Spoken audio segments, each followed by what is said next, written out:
Ásgeir, eftir 3 leiki í Hafnarfjarðarmótinu, hvernig svona metur svona stöðun á liðinu? Ég er bara nokkuð sáttur sko. Þetta er náttúrulega 3 sigurleikir og mér fannst við að mörgu leyti bara vera að spila fínt sko. Alls ekki fullkomið og við erum alveg töluvert langt í land. En ég get verið nokkuð sáttur sko. Og svona í undirbúningstíminn gengið ágætlega? Já, þetta hefur bara gengið vel.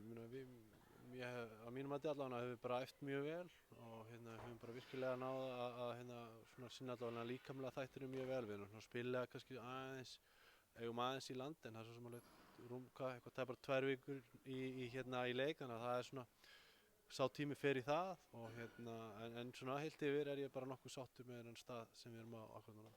Og það er svo segir það er ennþá tíminn til að bæta sig og kannski verður svo sem engin meistari endilega strax í fyrstu vikunum? Nei, nákvæmlega sko, þannig að þetta er, og það sé bara það er alltaf gaman að vinna leiki og alltaf, en þetta snýst það núna bara að halda áfram og gefa meira í skilur, því að það er svo sannarlega fullt af þáttum í leiknum sem við getum bætt, sem við þurfum að vera mjög vakandi yfir og ætlum bara að gera það sko. Og kannski bæði fyrra og hitti fyrra svo að það hefði verið undir þinni stjórn, þá svona kannski fóruð þið ekki nógu vel af stað?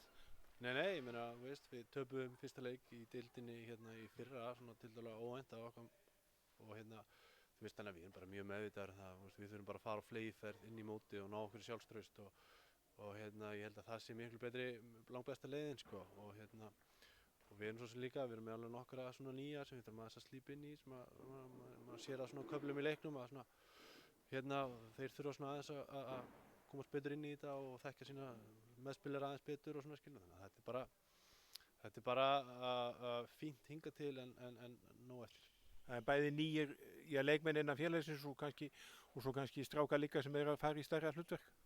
Já, ég meina við sjáum þess að sem að búin að horfa á þessu leiki ég meina þetta eru frekar ungt, þetta eru náttúrulega lunga af þessu strákum að spila annað með 20 ára liðinu og svona mikil dýnamík í þeim, skemmtilegt að hafa, mjög gaman, margir ungir haukastrákar, þannig að það er rosa gaman en það þarf að slípa það bara til og mér finnst svo sem þessum eldri og reynslu meiri koma líka vel inn og þeir þurfa sjálfsögðu að koma með sitt í púkki og við ætlum að ná því sem við ætlum okkur sko. Hvað ætlið ykkur? Já, kíktu bara á vegginn sko, þetta er alltaf mjög skýrt hér sko.